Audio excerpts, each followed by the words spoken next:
Hello and welcome to SHOWstudio. This is menswear season autumn-winter 2017, and today we're going to be discussing highly anticipated show of Gosha Rubchinskiy. So Gosha Rubchinskiy is obviously quite a phenomenon in fashion because he went from a guy who was like doing 10-15 t-shirts with his friends to sort of an ultimate style empire, which includes not only clothes but also books, collaborations with like massive streetwear brands, perfumes, like you name it, he sold it very successfully. So this season Gosha is showing during peachy schedule, but very far from Florence and even actually really far from the capital Moscow, in the city of Kaliningrad. And together with my panelists, I'll try to understand why is he doing that and is it a good idea. So I've got a great set of panelists today. So could you introduce yourself, starting from you, Dasha? Yeah. Hi, I'm Dasha Selyanova. I design for a women's wear urban label called ZDDZ, and I use socio-political issues and climate as inspiration for my work. So garments serve as canvases, I guess, for conveying the message. Thanks. Hi, I'm Olya Kuryshchuk. I'm founder and creative director of One Granary. I'm also a visiting lecturer at St. Martin's. Hi, I'm Hettie Judah. I'm a writer and art critic, and I sometimes write about fashion. I'm Andrew Davis. I'm a stylist based in London. Brilliant. And I'm Anastasiia. I'm a writer based in London, and I'll be chairing a few discussions for SHOWstudio this season. So thank you guys so much for joining me today. And I wanted sort of, before we go to the show, to talk a little bit about Gosha and his vision and his success and all of that. So I wanted to start actually with this very strange move he did this season of taking his show to Kaliningrad. Kaliningrad basically is a Russian exclave in the middle of Europe, bordering with Poland and Lithuania, right? Yeah, Poland and Lithuania. So it's like not an obvious place, absolutely not an obvious place to have a show, particularly considering that it's also quite difficult to get there for the press and during the fashion calendar as well. So that's why they only had 40 people there. Yeah, probably. So what do you think about that? Like, could it be the end of fashion weeks as we know it when we have the internet? Or what do you think of this strange move he did? What did it tell you? If I can start, I was actually obsessed with Gosha when he was doing shows in Russia, when he had those shows in the gym or in the church. And then when he moved to Paris, I thought I couldn't understand that because I thought it was really, really boring. When you would see that in a just white space and lots of boys were also from Paris, even though he will bring someone from Russia, I understood that he wanted the brand to grow and be more international, but at the same time I felt that he was losing that main thing he had. So for me personally, I think it's absolutely amazing that he moved back. I think it just makes the brand so much stronger. And I also feel, I started design, so for me Gosha is not actually about design, it's everything else that he built around it. The culture, what he showed, like just taking from the streets, what we living in our countries would never appreciate, and I think it's just amazing that he was the first one who put a spotlight on it. So I think it's great that he moved back. Definitely.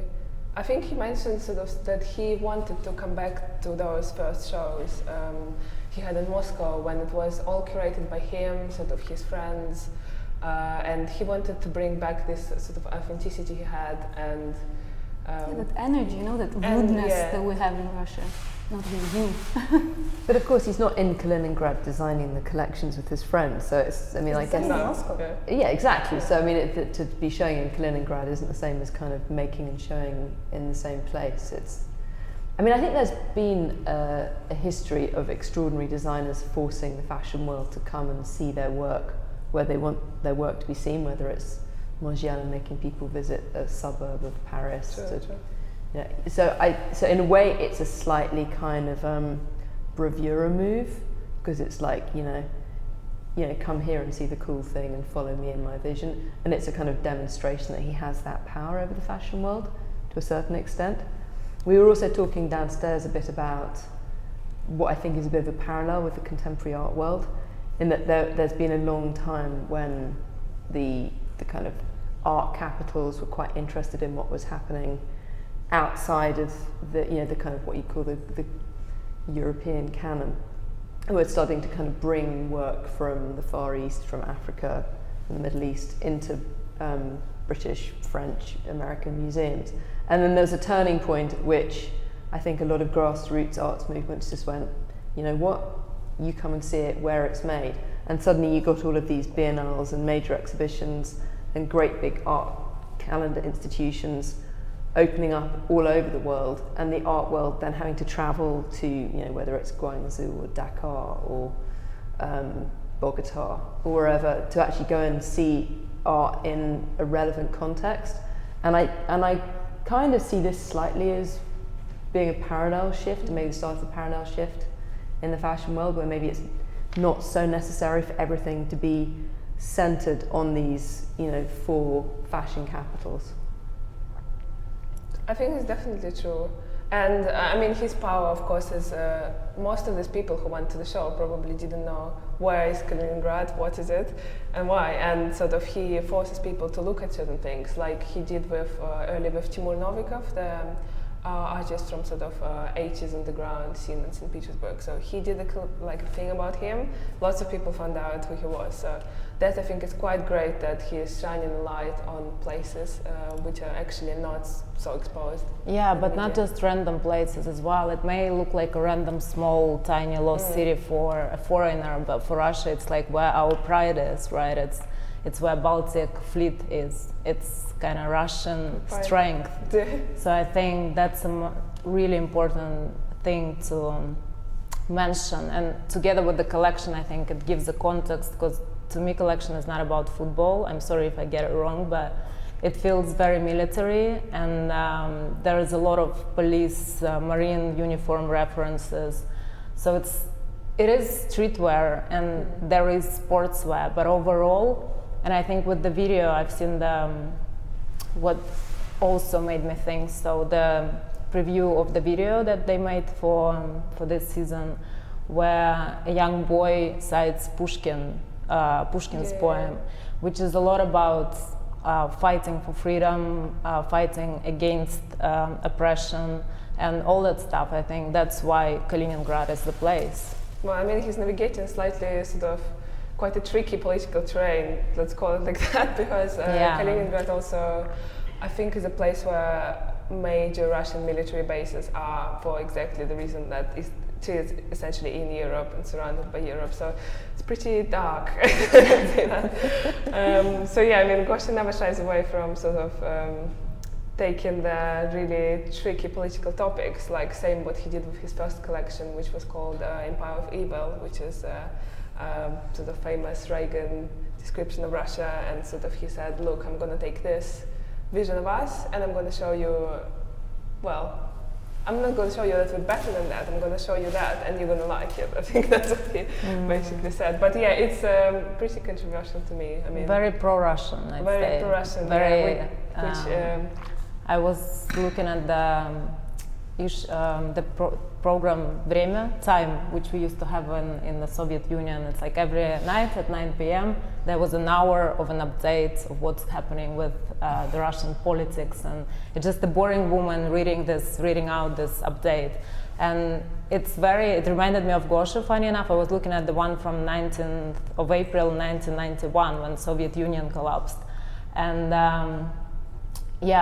this woman who was reading up like what's going on, she was like, we're not going to accept any help from Europe, and it's very like Russia. So I feel like Gosha is very on that line as well, still, like it's very aggressively Russian, I'd say. Because first of all, I'm Ukrainian, so I'm on the other side of the border, and with this collection, as someone who's in fashion, I don't think I was as excited in a very long time, because I think he raised so many questions. It's not about the clothes, it became so much bigger. But on the other side, as a Ukrainian, I am revolted. I mean, there's so many things to approach here, and if you look at this thing, it's amazing that he uses fashion so strongly to raise so many topics. But in another way, I think there's so many insults that I can find personally for myself in this collection, in the choice of the place, in what those kids are saying, in that Pushkin poem, you know, and to do it at this time, I think it benefits his brand so much, everything that's happening right now in the world, and he's just playing on it.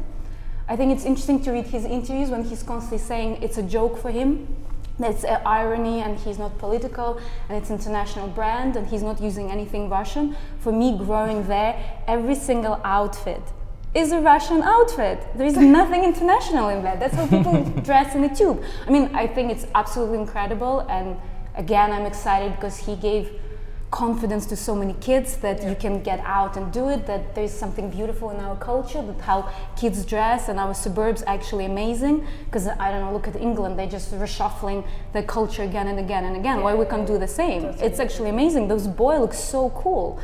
So, but it's good that I think it's good that he looks back on the history of Russia for the past 40 years and produces something really positive out of quite a negative time in political history, in fashion history. Yeah, I think for that's Russia. like so good. It's great. It's just that here, but that's why it's interesting. He brings this political conversation, because there's so many now great collections when you look and you think, okay, it's great clothes, but okay, we're going to the next show. And with Gosha, it's much bigger. And though he's insulting me, and probably I will be against the Russian symbols on the jumpers and I don't know, all of this stuff. It's the country, it's the place where they constantly threatening to put nukes to threat the euro. Yes. And then you do a show there. And then it's a place where it was annexed from Germany. Imagine someone is saying to me now, oh, we'll make a show in Crimea to I don't know, because we're doing collaboration with Olya, so we want to kind of pay respects. We'll do it in that city. They're not mentioning that all the Germans were actually expelled from that city, so they needed to pack and move the family. So I'm like, how does Germans see that situation of them being respected by having a Soviet Union show there? Yeah, but it's like I feel like in Russia, literally any city you go, you dig into it and you'll find lots of painful, horrendous history. Because again, I'm so excited he did it, because I think you finally have conversation, and fashion became something bigger. He actually influences something and raises questions. But great for super fans that are English, that would know nothing about this part of the world, and they'll start digging now, and they'll start looking on the internet, not just about what the clothes were, but the history of that area. And I think maybe that's what he's doing. He's drawing the attention of all these kids. He's got this media and this attention of all these kids listening to him, and now he's going to do something positive with it and show them what actually happened in Russia. Because I bet half these people don't even know where it is, do you know what I mean? That buy the clothes, and I think that's quite good that he's showing the rest of the world, the teenagers, the kids, what that part of Russia was about. I think that's great. So maybe that's a little bit of positive. On the way that you talk about what he does with the clothing, he's a little heavy-handed with what he does, with the symbolism and stuff. But I think that it touches something very deep inside that I think is very important for kids these days to listen to, definitely. Andrew, but do you agree actually that Olya said that it's very Russian looks, not international? Do you see there's something international? I mean, as a stylist who works I see the parallels between sportswear, whether it's, you know, in Liverpool, Manchester, Tottenham. I mean, it's all kind of similar kind of outfits, garments and stuff, similar kind of styling. It's just that his casting's very specific, isn't it? It's like gymnasium, it's like teenage Russian. And I think that's really special about what he does. And also I think one of the reasons he went to Russia was to take that casting out of the schedule so that no one else could have those kind of boys. It's really important as a designer that you have something unique that nobody else can touch. The other thing I think is really important is this is the beginning of a digital schedule, I think. It's really irrelevant where you show and how you show. And why should he pay $5,000 to be on a schedule in Paris? Do you know what I mean? When he can do that, put that money into his show and into his brand. I think it's really important that, you know, we could all be possibly watching shows like this in the future. I don't think there's any reason for us to all cram into one space in London to watch fashion shows. I think it's ridiculous. It's not a modern way of watching what goes on in fashion. And so I think this is the beginning of a digital schedule, definitely. Yeah, I totally agree. That's what I thought. I mean, when I saw that he's doing it there, I was like, this is just the beginning, because somebody else could say, I'm going to show here, I'm going to show there, and like if you have enough power basically to draw attention to yourself, then you would succeed. But also the question is, do you really need people to physically be there these days when it's all goes online like this? Yeah. I mean, I think the thing is that he did need to do those shows in Paris to get the attention to then get people to follow him back again. So, I mean, there's still some way to, I think, in the same way that there are quite a few Chinese designers that come to London to show for 2 collections of menswear and then go, and they just get that boost from the buyers and they get that boost from the press, and then they can kind of draw that back with them.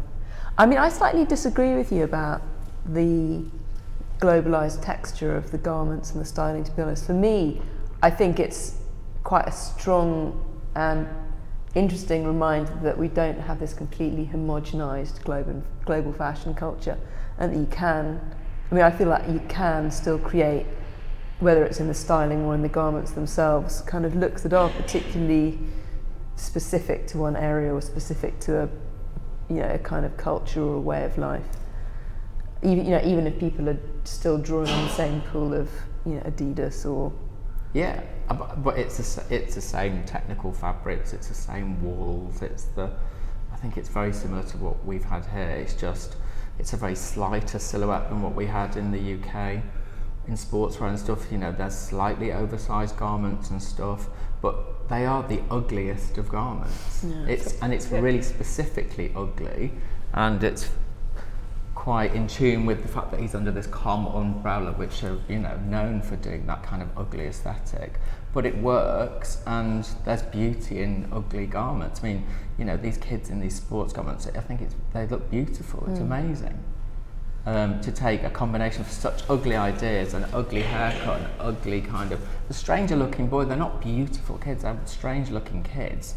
But I think the mix of the styling and everything becomes very special. But as a sportswear thing, I think it's the same as any sportswear anywhere. It feels very similar to what's gone on here. Well, I guess because basically this type of style came from, in Ukraine and Russia, you go to the second-hand markets, not shops. It's like massive bazaar of trash that was never bought in Europe or America, then it's all sent there, and that's where kids shop. Because and I'm sure these garments are still available in Russia. Yeah, you buy Levi's jeans and all this Adidas, and then you style it. So in a way, it did came from Europe and America into Russia, and then left it again. Yeah, and then he sells it back basically, remodeled slightly. I don't think it is ugly, like exploring the aesthetic of ugly. It's been a hot topic, but I also think it's like the new way of saying, because it attracts you to me. Attracts you in fashion is like the fuck you of the language of fashion, right? It's the attitude. So it's more about, okay, this is what we are, and we're not willing to change, or like, I don't know, it's more about that for me.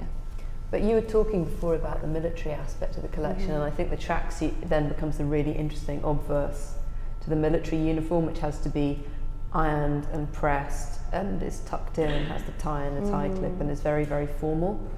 And so if you're coming from a teenage culture where you are doing military service or you're in the cadets or something, then to switch from that into a tracksuit, they become the kind of two sides to the same wardrobe in a way. Yeah. So that's strange. I think he has this really strange dichotomy of being very obsessed with image, but then the fact that the garment actually are successful as well. Because I remember when I sort of saw like the first few collection what he was doing, I was like, image is amazing. Like everybody would love to see those images. He's like, the story, the myth is just beautiful. But then I was like, who on earth is going to buy this? Like, who will wear those like sort of this patchwork fur coats? It's like, I've seen one person wearing it. And basically, fascinatingly, these really ugly garments, even when they're taken away from this like original image, kind of do work, which really fascinates me. I don't know. Yeah, because it's the same as, but I guess it's because we're from Eastern Europe. Yeah. It's the same as you will have Anastasiia Fedorova written on your jumper. For someone here, you see a great Russian letters used there, this great logo and things, but for us, in the beginning, I think Gosha is absolutely amazing in building the world. You know, he did it so strongly. He created the whole thing, the boys, the photography, the books, the music that he'll use. That show when he would use tattoo as I mean, he used all of the little elements from our childhood that triggers all of us, which is like super special for us. But oh my God, that clothes in the beginning. Like, I completely agree. You would think there is no design actually in that. But now it actually becomes much better. But now and also, like, now Supreme does similar stuff. Like, he really influenced like a range of sort of skate brands, and actually it's interesting how he ended up in that niche of like this highly sought, fetishized skater wear, which like sells out really quickly and are bought by a certain customer kind of like really young.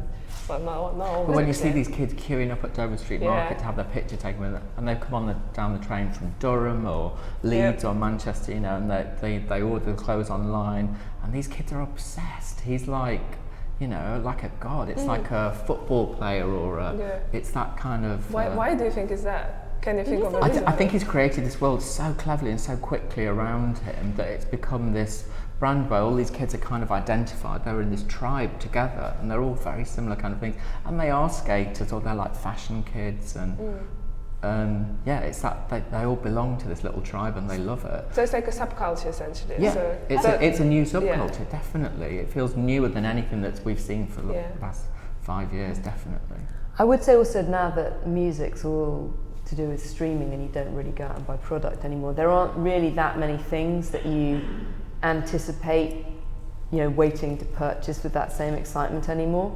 So I mean, I know my son's friends will, you know, they will queue up for hours and hours and hours to get into Supreme or Palace or something, in the way that maybe I'd wait for a record to arrive or something and want to be there first at the shop to get it as soon as it arrived.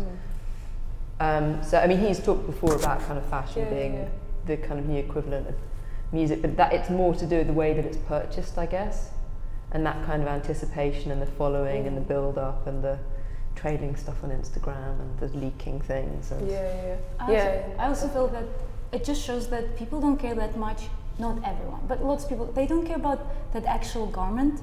They care what it represents as the big thing. So it can be a t-shirt. You don't want that crazy couture gown or a crazy jacket. You know, you just threw it on. And the price points are great. Like, you know, you can get a jumper for like 280 quid. It's amazing for a designer brand. Do you know what I mean? That's like higher than high street. It's like, you know, there's not much else that you can buy that's shown on a catwalk in that way that you can get for that price point in a shop. It's crazy. But at the same time, if you would read reviews in Russia about the brand in the beginning, because for their prices it actually was incredibly expensive, so they would say, you can buy it for $3, why will I pay $300 for the jumper? Yeah, Russians still don't get it, I think. So you actually have got a range of Russian brands who are really Gosha inspired, like a range of streetwear brands with a pricing of like 10 to 20 pounds for a t-shirt, or like, I don't know, 25 for a sweatshirt, and they do kind of really similar stuff, but just more sort of inside the market. I find this like, so he influenced literally, I think, a whole generation of sort of, not necessarily design, you wouldn't call them designers, but they're just kind of kids who do their own stuff, you know? And it's a brand in its infancy, but I've seen like fake Gosha in Hong Kong. It's crazy on the streets. It's like, you know, it's not even 5 years old, the brand, I don't think. It's like, amazing. Normally you establish that, you know, to like a luxury goods house for like so many years, but now it's crazy. But don't you think now that people anticipate being pirated automatically, and the fact that they're going to be anyway also ripped off by the high street, so this whole limited production becomes a way of kind of acknowledging the fact that kids are going to make their own versions of the clothes, and that the high street's going to make their own version of the clothes, but there's always going to be that core of people that continues to want to buy the original, and that even in acknowledging that people are going to create pirated versions, you know, they still desire the product, so you're continuing to perpetuate that and make it, you know, less accessible, and you know, and maintain that level of desire for things. Yeah, I guess it's just playing with this idea of desiring something, you know, because like you really want it, I'll give you 5, not 10. So 5 of you can like still be there wanting it the next year. I guess that's what he does. I'm really curious what those, you know, when ASAP Rocky is wearing the jumper with the 2 flags and Gosha written there. I'm curious if he's just buying it because Gosha is cool right now. Does he put any meaning into those? You know, all of these teenagers that are buying Gosha. Do you know what you're buying? You know, do they put something in it? Do they? I don't think so. I think it's just like cool. He goes and buys Gucci, Balmain. imagine It's now- a name or a label. Yeah. But what is it? Should we care like the symbol in America right now? The whole Trump scandal with Russia being involved in the election, and then you wear the Russian symbols on T-shirts on the stage during the big MTV performance. Is it important? It's like Chanel making a show in Cuba, you know? Yeah. Do we need to think about See it that. or not? That's probably where I now questioning myself, because I think fashion is just visual and we dig too deep and we shouldn't, or should we? Because isn't it right now with this political situation in America as well, is it okay to wear the Russian flag on a stage? But you know, it's like you can't just tell people not to wear it. It's No, of it's- course. it's I'm course- just questioning. Yeah, I think it's just there. I wish that he would use his voice to be more political and more current, though. I wish there was some subtext within that collection to deal with, you know, the power of Putin and the stronghold that he has over Trump. Do you know what I mean? Whether it's a yellow T-shirt or, you know, like I wish there was more of a Make Russia great political again. subtext. On the Definitely, head. yeah. I think, you know, maybe that sense of humour will come through soon, hopefully. But I feel there was a lot because first four is it's taken from the policeman uniform and also from Navy form. So you just think he put them in military while all of this happening. And again, is this an irony and he just thought it's a cool look, or is he hinting at something during this Should we time? actually watch the show? Watch the video of the show now.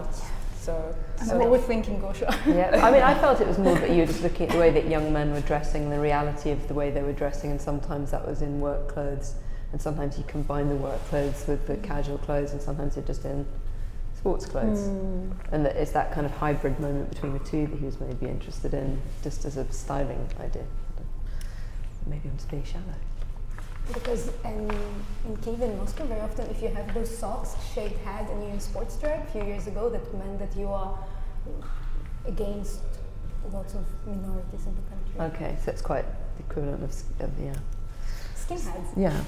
So the location was a stock exchange, and then it also was, I think, a youth center, like a Soviet youth center after that.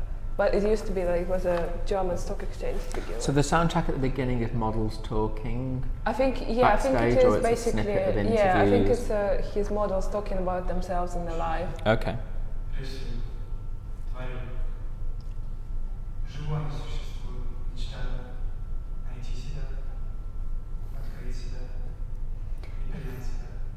I mean, it's quite sweet that they're talking in a quite sincere, sweet manner.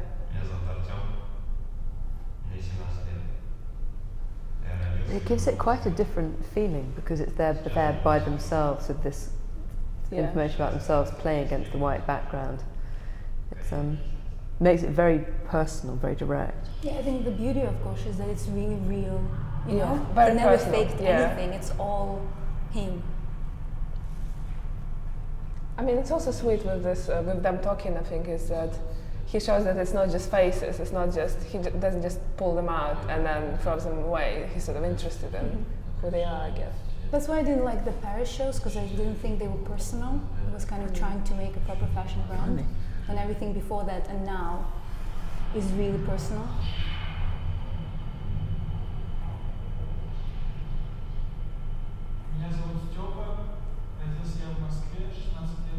So maybe we can turn down the sound because we don't really need it. Yeah, I think it's just again a good coherent storytelling which makes him so successful. Is and, the voiceover the actual boy that comes out? Yeah, Oh, super.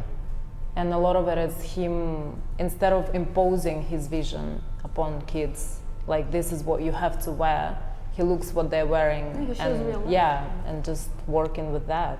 Yeah, but those are like really sort of adult thing. I mean, they're like really structured, you know, suits, uniforms. It kind of feels really different to what. There's a lot more tailoring and structure, Yeah. yes, to it. I don't know if it's just a business But maybe move that's an older from customer Comme des wanting Garçons. something a bit more than a sports vest. Maybe, I don't know. It feels like a move sort of onwards from his picture show last year. When because he that did one all was a this lot more about tailoring. like sportswear swag and I'm just cool and 90s, but this is more yeah, this is different now. But for me, again, this is so political, but in a beautiful way, because he shows these kids, you know, they all have dreams, they all have lives, they all want to achieve something, and it kind of goes not that well right now for kids in Russia, because it's hard to get somewhere, and then, you know, it's really beautiful and moving. It is beautiful, quite poetic. And that's like probably, you know, when you take Lotta, sorry, it's a personal thing, I think she's so, I mean, I love her, she's so rude and tough, but she has so much energy, and it kind of feels so real as well. Yeah. And I think it's the same with their whole crew. Yeah, totally. I mean, I think that's one of the secrets, sort of personal aspect of it. I mean, it's never faked. Yeah.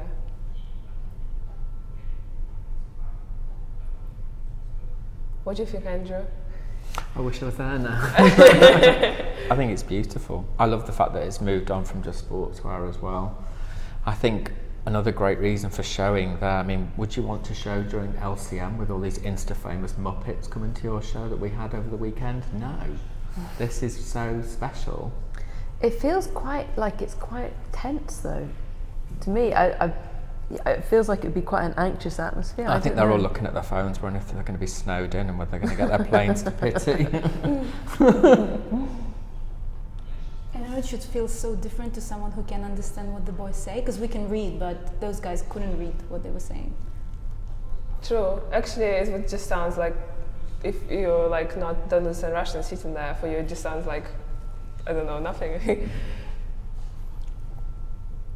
But to you, when you listen to this, does it sound quite kind of melancholy and upsetting because you feel they're full of dreams and they're going to have a frustrated life, or does it feel I think they actually will have great optimistic? life. I think it sounds really positive that you have all of this really dreamy.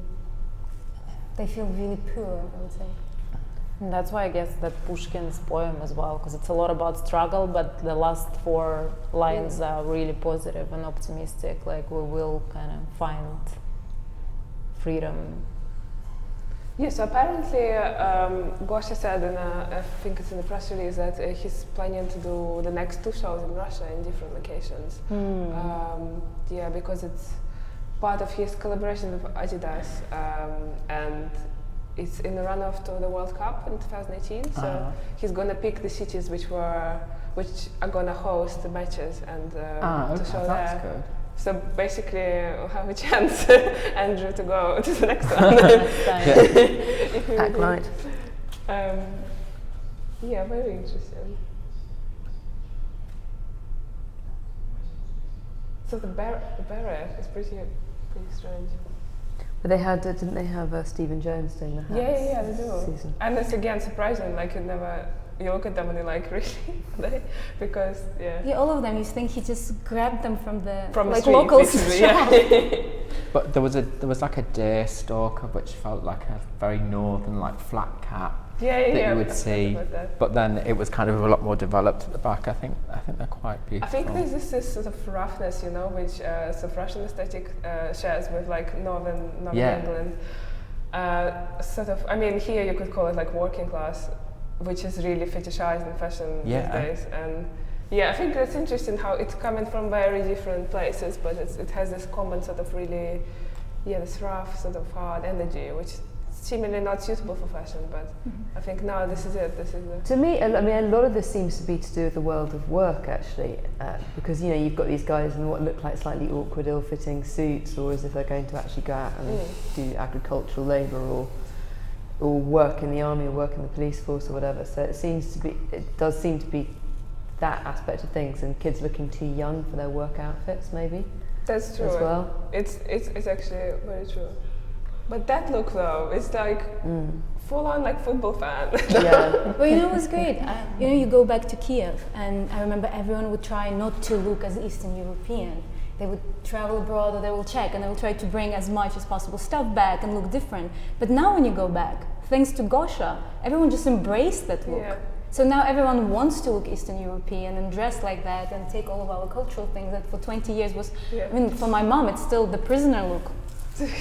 It's if you dress like that, if you stand to guys dressed like that, your parents will get scared who you hang out with. But now it's kind of shifting slowly. Yeah. But it's great that that's still available in Russia, so kids that couldn't afford it could duplicate it quite easily, which is quite nice because you can't do that with trends in Europe. I think they don't even need to because they literally look like that. It's actually, I think the most interesting thing is hearing how we see it differently from anyone else who's outside of the Eastern Europe. Yeah, I think that's an interesting thing you said about people who want to look like they're from Eastern Europe. I think kids here might want to look like they're from Eastern Europe now, which is like completely strange to me. Like, well, maybe that's the new punk, you know, posh kids in Chelsea want to look like Eastern European kids. Do you know what I mean? I think you want something that's totally opposite to your lifestyle, don't you? Yeah. That was the thing when Gosha released those t-shirts with communist symbols with like hammer and sickle and stuff, and it was like, and then people in Shoreditch wearing it, you know, people who work in marketing in Shoreditch all wear it, and this is strange. I could never see it coming. Like, yeah, because you go and like переход. Transition. Yeah, you know, like in transition under the road, and we have like little stalls there everywhere around the city in Moscow and in Kiev, and that's where they will sell it for tourists, and you will never even think of buying it. You'd have this like cheap, really tacky sort of, and even like 5 years ago, everybody just thinks like this like stupid stuff for tourists, but now it's like apparently. But in the 80s in the UK as well, people would wear that kind of t-shirt too. It was because it seems a bit rebellious. But I think it's what you were saying before about everything feeling like it's very authentic. I mean, that's what the fashion world feeds off, is this feeling of authenticity, isn't it? Particularly any fashion that's connected to youth culture. So if people feel that this is something that's got the whiff of authenticity to it, they're going to be strongly drawn to it, and they're going to try and buy into that authenticity, have a part of it. And that's part of the wealth of the brand. Yeah, I feel like Gosha monopolized the Russian urban culture, and in that he's a genius, because he owns it now. That's true, yeah. So it was lying there for years, and no one was taking it, so you can't judge him for that. But he just took it and made it Gosha when it was just there. Definitely. So another interesting thing actually is that he announced this massive collaboration with Adidas.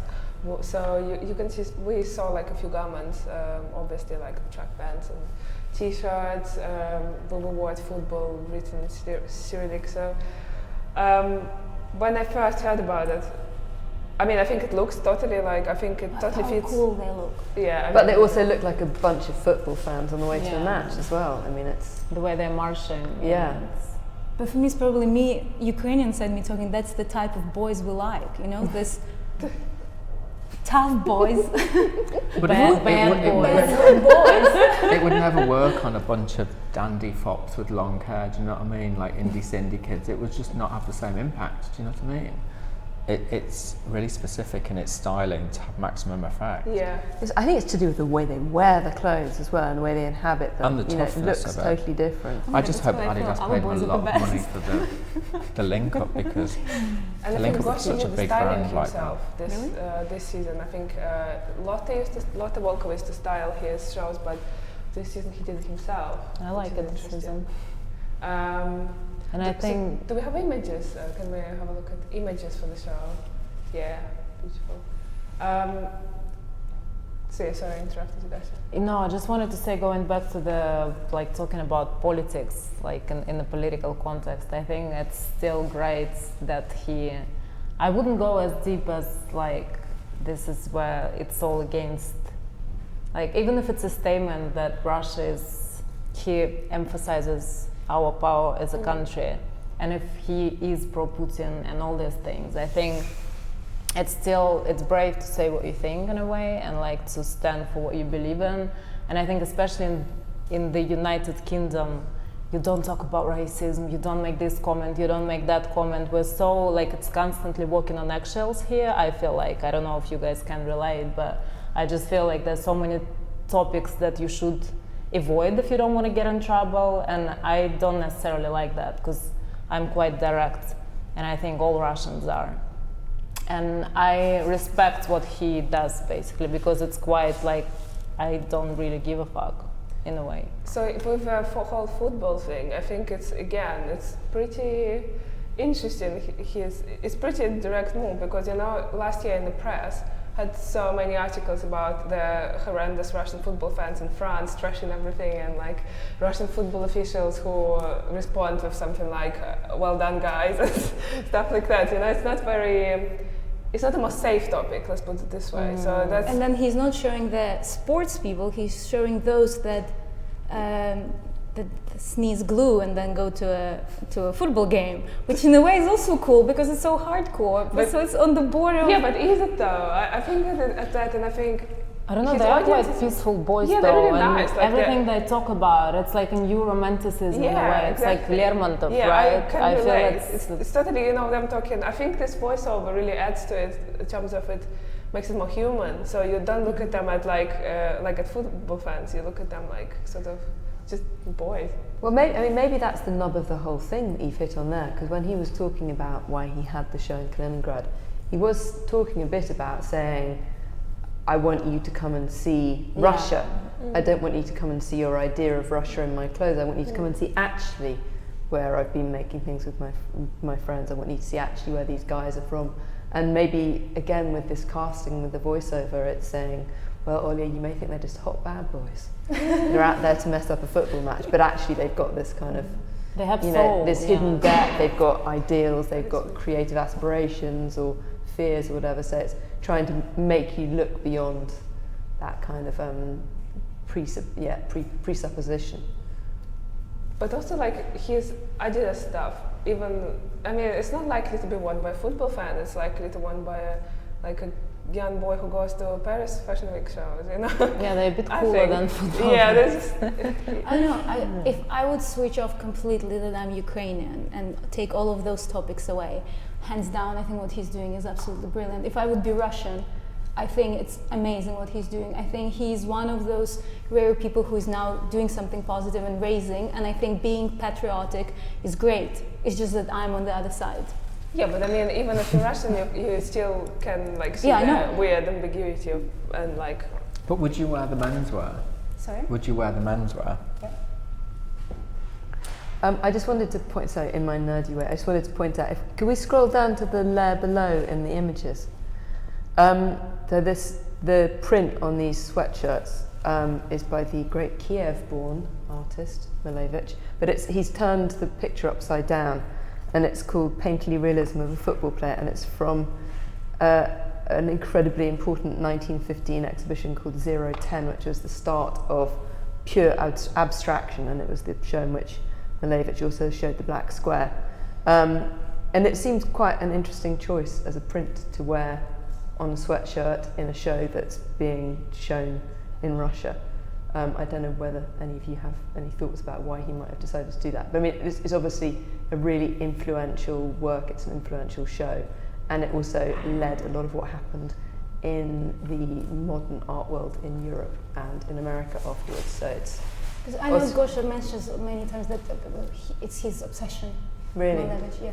And then it's also counted as the world counts probably, I don't know, is that Russian artists, they will never say that it has any connection with Ukraine. So for him it's a really famous Russian artist, and he's obsessed with him for years.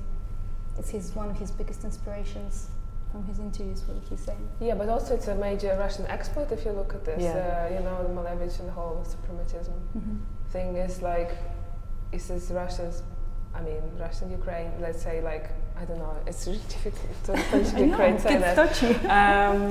Because lots of artists from that movement were Ukrainian, so you can't really say it was purely Russian, but in any case it's like kind of a huge contribution to the world's culture. And so I guess if he's talking about this, football game, international sort of, so designing this uniform for sort of the fantasy Russia team somewhere, he put this in there, which is quite interesting. And particularly that I think it's interesting that it's painting about football as well. So well, it's that thing where I think Malevich gave titles to the works that weren't meant to be taken literally as anything to do with what you're actually looking at. So it's a kind of a bit of a mindfuck. So it's not really about football, but it does have football. So I mean, if it is appropriate, it does have football in the title. So clothing for a fantasy football team. Yeah. With gay leanings and an interest in the art world. Sounds perfect. Done. What could you want? It does. And also maybe Gosha in a way he's doing the same what Malevich did for the art world. It's like, let's bring it back to basics, guys. It got too sophisticated out there. So I feel like maybe that's why him and Malevich resonate. So could we come back to the image, for the images in the show a bit? So I don't know, what do you guys think overall? And particularly actually wanted to ask about Adidas stuff, like collaborations with sort of this huge sportswear brand is quite common these days, I feel. Like Kotweiler just did a thing with Reebok, am I right? Guess so. So I don't know, what do you think of that? I think Adidas must have felt like after the Pity show last season, I don't think there was any Adidas in that. I think no, there was Fila, Sergio Tacchini, and I think they really must have felt that. Probably, yeah. And he probably did that on purpose to court them even more. And probably at the same time contracts were being discussed and things. But as I said before, I hope he got paid a lot of money to work with a brand like Adidas. I'm really wondering that because the Russian football kit is designed by Adidas for like ages and ages, so maybe he's going to design the next one. Who knows? Because it looks like a sort of logical build-up, doesn't it? Maybe, yeah. And it would be logical if he designed the uniforms for the Russian team, definitely, in the future. I mean, it's kind of obvious. Yeah, it really is. He's like I don't know if Russia's he'd be up greatest for that though. I export. have a feeling Yeah, what it's do you like think? I don't know. I feel like it's almost like doing merch for someone. It's a different thing, like doing a collaboration with a label, and then it's like doing a uniform for a coffee shop. It's not that obviously, but it's like, you know what I mean? It's a different. It's very kinda, mainstream, basically. Yeah, it's like, I don't think he'd be up for that. We'll see, but I don't know. What I'm curious about is coming here, I checked some reviews about the show, and I would think someone like Financial Times, for example, they will touch the political question, or I don't know, they will talk about Kaliningrad or anything, and then it was all about the colors and the fabrics and nothing else. It was only about the shapes and how they got there. And every single review I saw is similar if you read Vogue or anyone else, and I think it's very shallow, and that's what made fashion now. Maybe they didn't allow them out of the airport until they'd written the review and sent it across. I guess that's a sort of paradox, right? You go to the place, but you don't see anything apart from watch this like 10 minutes of a show. I think maybe also people are not really keen on touching upon political context at the moment. I feel like big media especially, I just think people are a bit scared of making some assumptions about all this, especially Russia. Everyone is scared of Russia, so... I'd be petrified. I love Russia. Olya, but what would you talk about, for example, if you I feel that, I mean, we're all talking for the last few years that there's less and less proper fashion criticism, and then I feel that right now, again, we're lacking it. That why no one is, I don't know, digging a bit into history, or at least, you know, I think it would be so much more exciting to have, I don't know, to argue about this collection, have this discourse, not just talk about the fabrics, that it's a blue short. I mean, we can see that, so I don't understand why write reviews in that way, especially on such big platforms. Like Vogue's is really, it's all about just some details and kind of describing what the show was without going deeper, but I'm sure it's much deeper than just seeing the picture. Well, hopefully we managed to raise sort of some relevant. Maybe we're making it up. Maybe I'm making it up, and then Gosha was just like, "Let's just put the cool boys on the catwalk. There's nothing behind it." He never really comments on it, right? No, when I read his interviews, I think they completely contradict what he's doing. He's like, "Oh, I don't want it to be Russian," and then he puts all the Russian symbols on the T-shirt. But that's, you know, there's this sort of interplay of local and global. It's really difficult to choose one or the other these days, because nothing is one or the other anymore. Because you want to stay authentic, but at the same time, you know, in a way, nothing is authentic anymore, because we all grow up in more or less the same information environment. And yeah, so I don't know. It's a tough question. So I don't know, maybe let's sum up the show in terms of why don't you guys say a few words about what you think Gosha achieved or didn't achieve, or do you like what you see and stuff? I think it's that rare show where there's something to talk about. Because I think there's so many shows when I don't even understand why the discussion is raised. I'm like, okay, next one. So I think there's a lot to talk about Gosha, which is great for designer. I think he's bigger than clothes, which is great. And do we care Yeah, that that's much really well about said. clothes? I think he really is. Yeah. I don't know, I also want to see this collection as a positive, optimistic statement. Because to me it's like, yes, he does use all this quite aggressive street references, but also, I don't know, there's also this intimate layer to it. And I feel like with all this news I hear coming from Russia about like new laws being in place about that police basically can shoot anyone who is I don't know, saying something they don't like, or so I feel like dressing these boys in a militia uniform is like we need our own heroes, I think, and that's what he does for youth. I hope that's what I want to like see in this collection. That's how it resonated with me. So Yeah, I love it. I love the message. I just think it's very romantic because of those boys and what they're saying. Yeah. I think it's the beginning of a super brand, definitely, on his own terms, and it's going to grow slowly. I think it grew a little bit too fast recently. They showed in Russia, they pulled it back, and I think that it's going to grow a lot slower again. You know, he has a fragrance, he has his books, maybe he'll be an artist. Well, he's an Yeah. artist in a way. He wanted to go more. I mean, that's the thing. For me, this is looking at the show. It's the epitome of what everybody talks about, of fashion becoming about the styling and not about the design. There isn't a single garment in this that I don't feel that I've seen before, except for the fact that it's got football and Cyrillic or Gosha Rubchinskiy written down the leg. It's entirely about the way he's putting it together, the way he's creating a narrative around it. He's created a grand narrative around it this time by flying people all the way out to Leningrad. He's creating an amazing image, he's creating desire, he's building a brand, as you're saying. Is there any fashion design going on in this collection? Not very much, to be honest. But it's beautifully put together, it's exciting, we're all talking about it, there are so many things you can draw from it that it is tremendously But exciting. it's a new spin on menswear and sportswear, as opposed to the tut that I saw at LCM from, different kids and stuff. It's like rehashing Raf Simons. This doesn't feel like Raf Simons. It doesn't feel like Yoji. It doesn't look like Dries. It's like his own. Levi's and It's his own Adidas. thing. Yeah, I guess probably because it draws from just a larger image than just fashion. It draws from so many worlds, which are known to a lot of people who buy Gosha stuff, and it's quite beautiful. So I think Gosha definitely. From experience, that's why. It's not from the books or from the fashion school, it's from him, Yeah, I mean, that's he why. didn't learn it in a fashion college Yeah. because he didn't go to one. He just So we're now this is back in the kind of not trusting experts culture again that's got us into this trouble in the first place, isn't it? Yeah, it's But I think we should give him a round of applause. yeah, definitely. Bravo, Gosha.